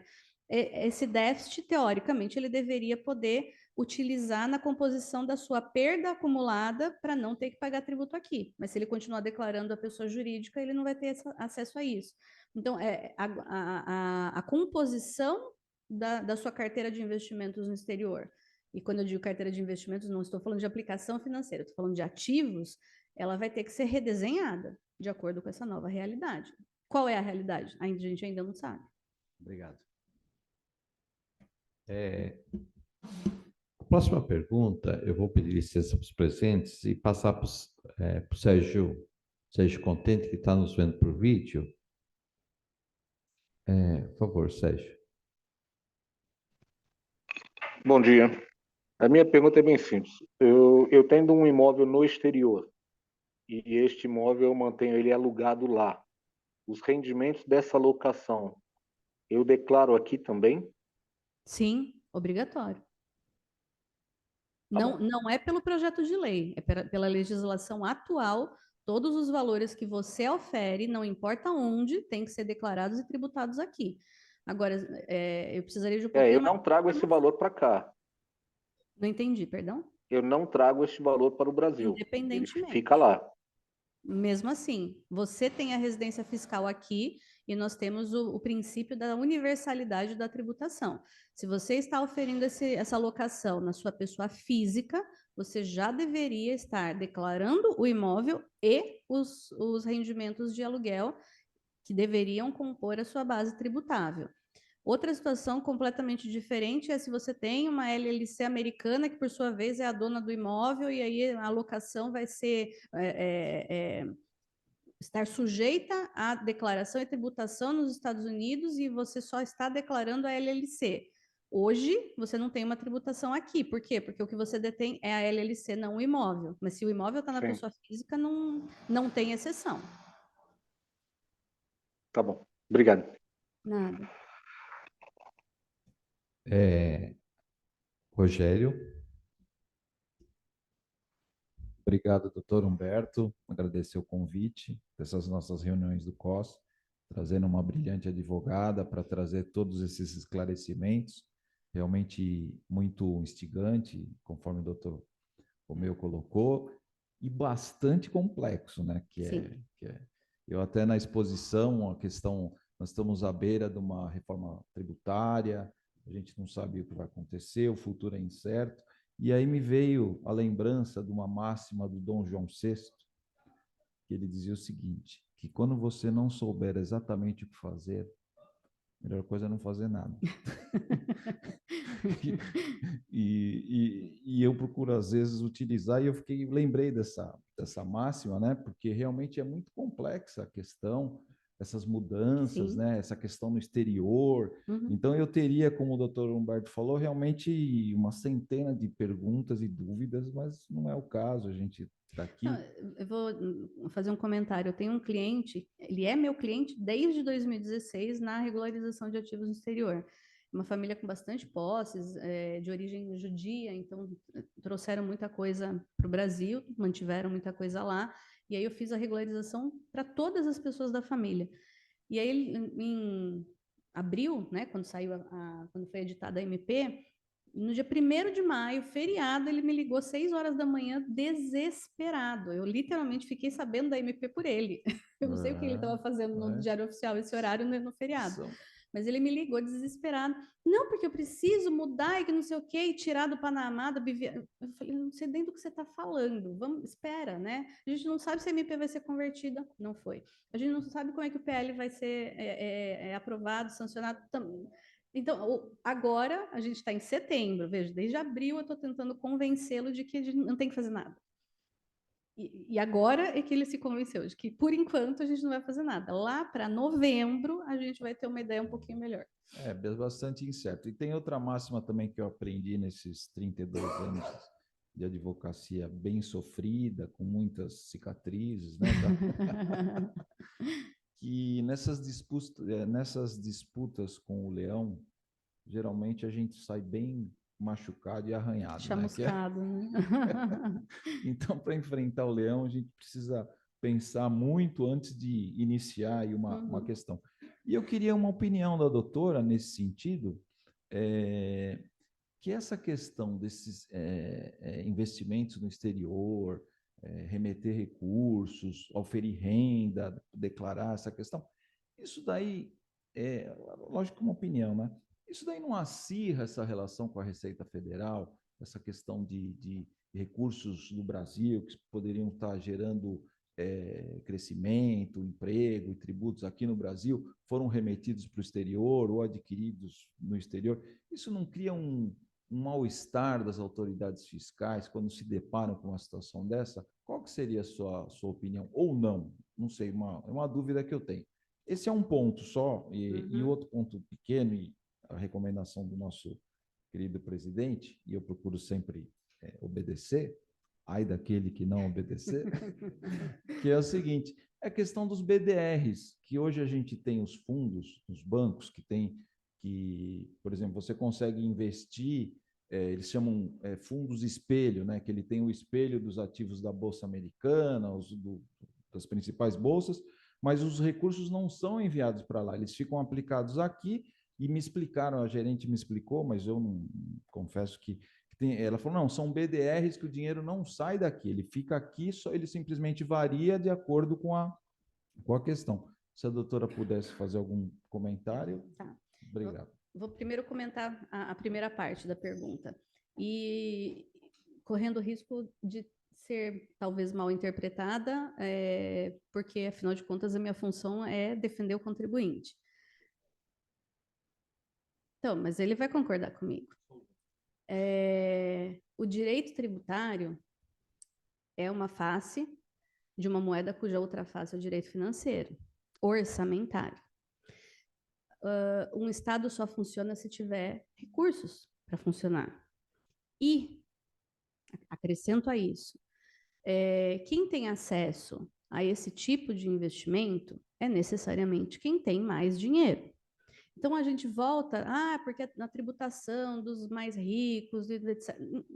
De novo, não estou falando de questões partidárias, de discurso político, não é isso. Mas, da mesma forma que eu, aqui no Brasil, coloco meu dinheiro num fundo multimercado e sofro a tributação de um come-cotas, por que uma pessoa que tem muito mais grana que eu vai constituir um fundo exclusivo? Porque eu não tenho 10 milhões e ele tem 10 milhões, por que eu tenho que pagar tributo de 6 em 6 meses e ele não? Só porque ele tem mais dinheiro que eu. É a única razão.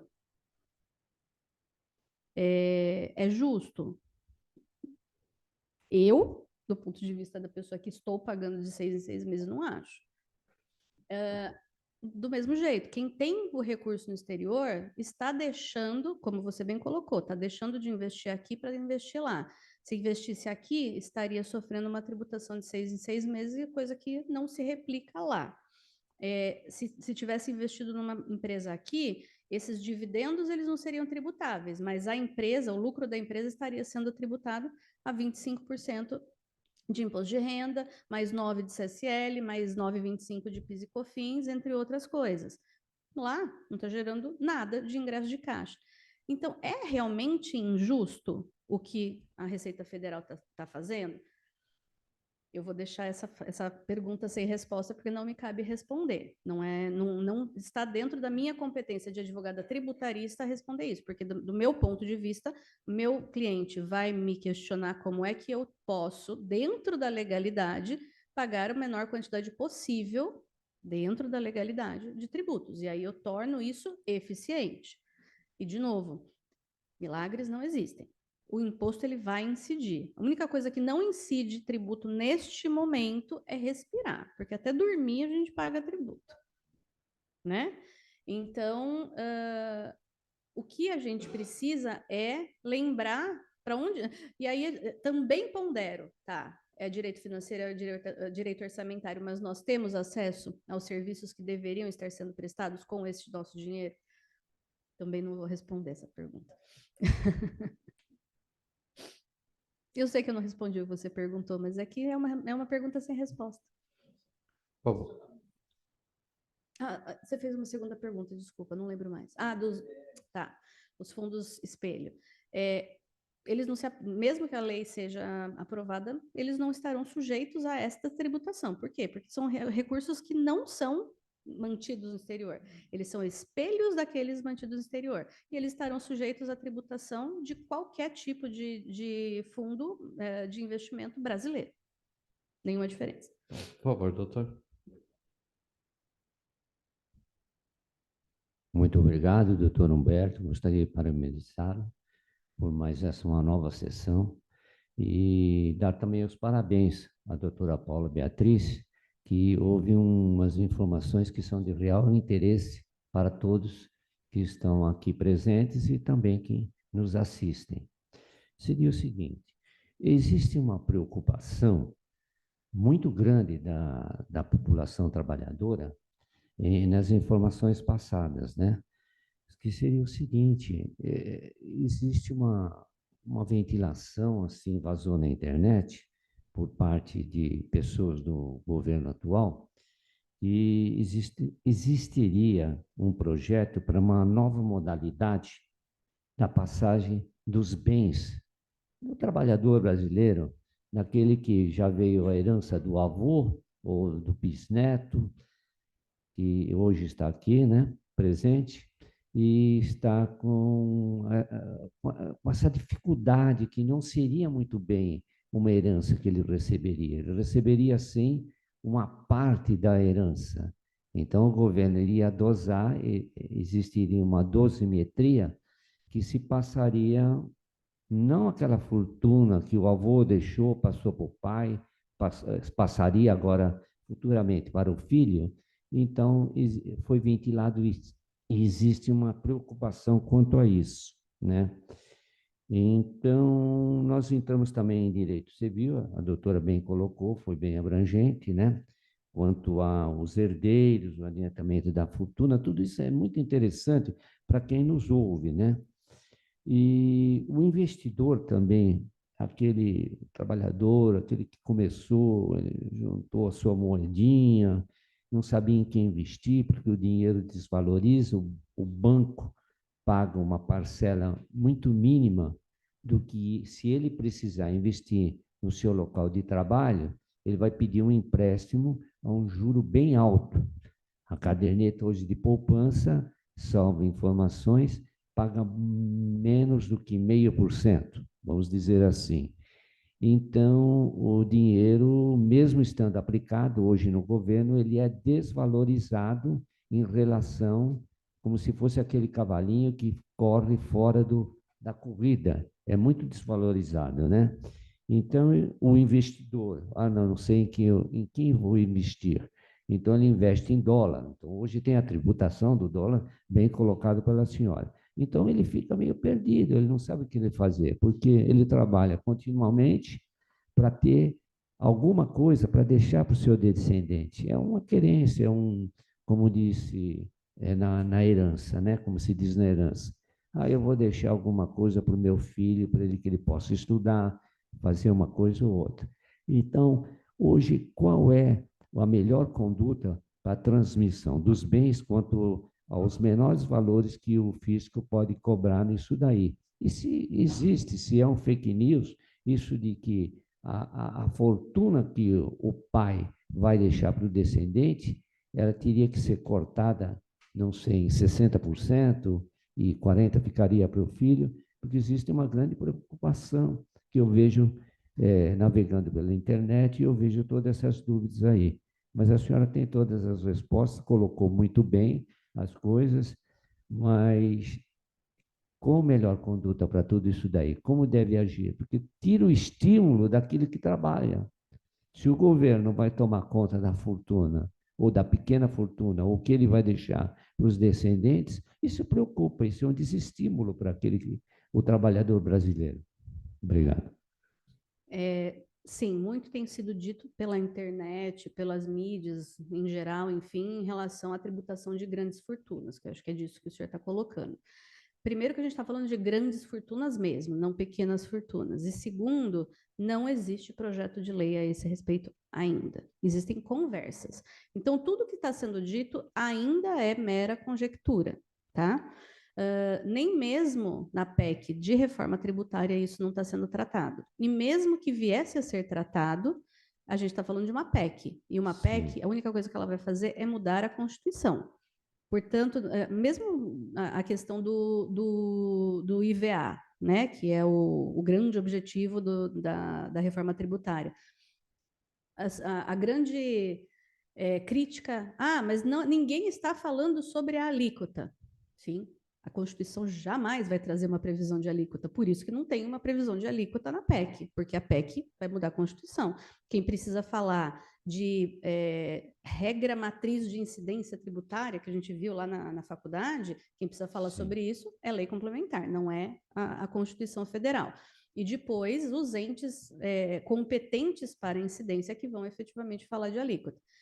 Existem, obviamente, estudos financeiros e econômicos a esse respeito, mas faticamente, hoje, nós não temos nem PEC, nem projeto de lei que traga efetiva tentativa de tributação das grandes fortunas. Por enquanto, tudo isso é conversa mesmo, conversas mantidas entre pessoas que eventualmente levariam a propostas de lei. E quando essas propostas forem apresentadas, ainda assim serão propostas, e sendo propostas, a gente vai fazer exercício de futurologia. A gente tem hoje, no contencioso brasileiro, uma tendência a sairmos do civil law e irmos para o common law. É uma tendência bastante forte já de muitos anos, mas ainda do ponto de vista da vida civil, por assim dizer, o civil law ele continua absolutamente forte. A gente, ao contrário dos Estados Unidos, que tudo é decidido não necessariamente por escrito. Eu não tenho uma previsibilidade legal para dizer o que eu posso ou deixo de poder. Eu faço, se alguém se sentir incomodado, vai me acionar. Aqui no Brasil, não. No poder legislativo, ao contrário do judiciário, nós não temos uma tendência ainda de sairmos do civil law e irmos para o common law. No judiciário, sim. No poder legislativo, não existe essa possibilidade. E, respondendo a sua segunda pergunta, o que as pessoas deveriam fazer hoje? Eu vou pegar carona numa fala do Dr. Humberto. No Brasil, nós somos, bem ou mal, do ponto de vista do imposto de renda, um paraíso fiscal. Só que eu não quero falar sobre esse paraíso fiscal, eu quero falar sobre o paraíso fiscal do estado de São Paulo. 4% de tributação hoje é um valor desse tamanho, muito menor do que os outros estados. Nós estamos aqui, nós deveríamos aproveitar, porque mesmo que o ITCMD não esteja dentro da reforma, já existem projetos de lei anteriores para alterar a alíquota máxima para 20%, no âmbito nacional e no âmbito estadual. Né? A alíquota máxima é âmbito de lei complementar e dentro dos estados, hoje só poderia subir até 8%, que foi determinado pelo Senado Federal. Mas se houver essa amplitude para 20%, imagina o que os outros estados vão fazer, se hoje eles já estão em 8%. O estado de São Paulo manteve nos 4%. Então, se houver a disponibilidade financeira, hoje eu indico para todos os meus clientes, faça adiantamento de legítimo. É um desembolso feito agora? Sim, mas ele é mais barato do que poderia ser lá na frente. E vou complementar, aproveita para morrer que está barato. Exato. E eu queria também perguntar, doutora, esse projeto 4173, 2023 é deste ano, do governo atual. Sim, Esse apresentado projeto, dia 29 de agosto desse ano. Sim, sim. E eu queria também conversar sobre esse assunto, que eu achei muito significante, de real importância para todos, doutor Humberto. Se pudesse se estender um pouquinho mais, aprofundar assim na área jurídica, porque é um leque que se abre para todas as direções, muito importante. Eu tenho certeza que muitos dos que nos ouvem acharam super interessante esta palestra. Se pudesse se estender, viu, doutor Humberto? Sim, certamente. Eu vi desde não só a questão do projeto de lei, mas os primeiros pontos também, quase que introdutórios, mas todos esses pontos são pontos bem interessantes. Eu não quis comentar, até porque a gente tem compromisso com horário, e aí eu vou até quase que encerrando a palestra, né? Eu sei que tem perguntas no ar aí, mas eu vou depois passar, para ter o contato da gente, a gente pode ir conversando, pontos tal. São muito interessantes, aqueles pontos que eu falei. Por exemplo, se eu pegar a previdência privada, que é um dos itens de planejamento patrimonial e sucessório, e para não ir nem no projeto de lei, para ficar já no que existe, digamos assim. Então, muitas coisas, assim, a gente, os corretores, os de seguros, gerentes de banco, mesmo os advogados previdenciários, né, porque extrapolam um pouco essa questão tributária, e eu sou estudioso dessa questão também, além do tributário, eu procuro estudar, fazer pós-graduação em outros ramos do direito, e aí eu percebo que tem coisa assim mal pensada, mal organizada, que merece reflexão e até intervenção política até dessa casa, se for o caso. Talvez com sugestão de intervenção legislativa, para tornar a tributação mais justa, né? E tem coisas assim, não é nem contrastar entre aqueles que pagam e que não pagam, tem coisa que a gente está pagando de forma equivocada mesmo, né? E é engraçado que muitas vezes isso é vendido com benefício fiscal. Aí, se vocês for fazer uma aplicação no banco, fala, faz um VGBL regressivo que tem que ter um benefício fiscal. Não tem. Desculpa, nenhum. Mas tem o benefício fiscal, lá no slide tinha 10%, né? Lá no seu slide, eu lembro. Quanto tempo você tem que ficar lá com a aplicação para ter 10%? 10 anos. E se eu ficar 2 anos, qual a tributação? 30%. Ora, numa aplicação normal, ordinária assim, comum, é 15%. Então eu tenho o dobro da aplicação. O dobro da aplicação, o dobro da tributação nessa aplicação. O dobro da tributação não é benefício fiscal. Concorda comigo? Então, e ele é vendido como benefício, e a gente compra com benefício fiscal. Talvez vocês tenham essa aplicação com essa coisa na cabeça. Benefício fiscal. Né? Então, detalhe, é um detalhe que passa. Claro que é má fé de alguém? Talvez não, talvez seja descuido. Até porque a gente é descuidado e acaba, a gente compra essa ideia, né? O doutor Romeu também levantou uma questão, falou, pô, peraí, eu estou lá numa empresa nas Ilhas Virgem, por exemplo. A gente, na advocacia, depara com isso. Todos nós que advogamos nessa questão societária e tal, tem lá um cliente que tem lá na Ilhas Virgem. Aí, claro, eles aplicam onde? Eles aplicam nos Estados Unidos. A conta corrente é nos Estados Unidos. E nos Estados Unidos é tributado, companheiro. Você falou.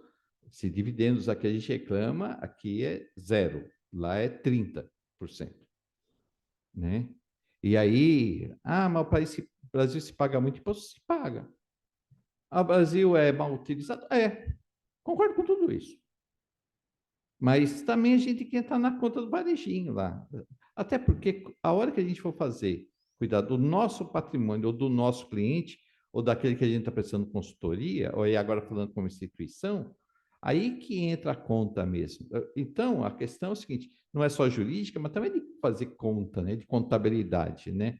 Eu admiro muitos povos do Oriente Médio, os judeus, os árabes, os libaneses, 25 de março, José Paulino, e aí vai, porque ele sabe fazer conta.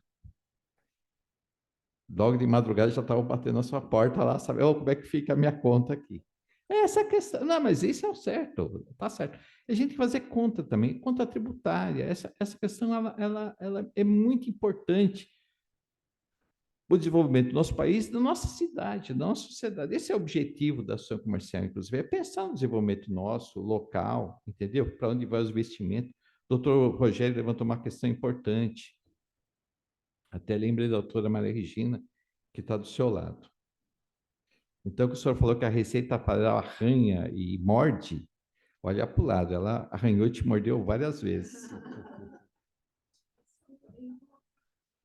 Mas no passado, hoje ela como o Walter Carlos, que é um outro advogado amigo meu, hoje o doutor Humberto é do bem, ele fala. Então eu diria, hoje é do bem. Não, mas eu acho que a gente está dos dois lados. Porque a doutora Paula também colocou outro ponto que eu acho fundamental. Colocou de uma forma bem simples, que eu também já refleti sobre isso. Qual que é a legitimidade da tributação? Porque a tributação é uma expropriação. O patrimônio é seu, qual a legitimidade da tributação? Por que é legítima a tributação? Claro que eu podia falar para abrir escola, segurança, cuidar das criancinhas, tá, tudo bem, mas qual o fundo filosófico disso, né? Eu não queria entrar muito nessa questão, mas qual é a coisa de fundo disso? Que independente de governo, independente de regime e tal, a tributação, ela vai garantir a nossa propriedade. Nossa propriedade não existe. Ela não é dada por Deus. E nem do nosso pai e da nossa mãe. A nossa propriedade é garantida pelo Estado. É o Estado, seja ele que for esse Estado, comunista, capitalista, monárquico, da Idade Média, da Idade Antiga, né? Onde não tem Estado, como o Brasil antes de 1500, não tem propriedade. Então, a propriedade, ela é fruto de uma organização estatal, ela decorre do Estado. Então, assim, nós somos, existe a teoria contratualista, né, do direito, né? Então, ela diz, a teoria contratualista, eu abro mão da parte da minha liberdade para poder exercer a liberdade. A minha liberdade é garantida por parte da liberdade, quer dizer, eu só posso atravessar a rua porque eu entendo que também, se eu vier dirigindo de carro, eu tenho que respeitar um farol vermelho. Né? Então, abro mão da liberdade de passar no farol vermelho, que é para um dia para poder atravessar a rua sem ser atropelado. Então, a tributação, ela se presta para garantir o meu direito de propriedade. Por isso que é justo aquele que tem propriedade, aquele que ofere renda, aquele que pratica o fato gerador, colaborar, até porque, além de garantir buraco na rua, hospital, segurança, tal, mas principalmente, o Estado vai garantir a propriedade. E o Estado só existe em decorrência da tributação. Eu só vou encerrar com essas palavras, mas antes eu gostaria de apresentar essa comenda, passar essa comenda para a doutora Paula, como sinal de agradecimento da casa aqui, da Associação Comercial de São Paulo, pelos esclarecimentos que ela nos trouxe, pelo que ela nos provocou, a mim, principalmente, pensamentos, e acolher exatamente essa sugestão, que esse tema deve e vai ser continuado. Sim. Doutora Paula? Doutora Paula está acostumada muito a receber comendas. Ela, como boa rotariana, ela recebe várias comendas.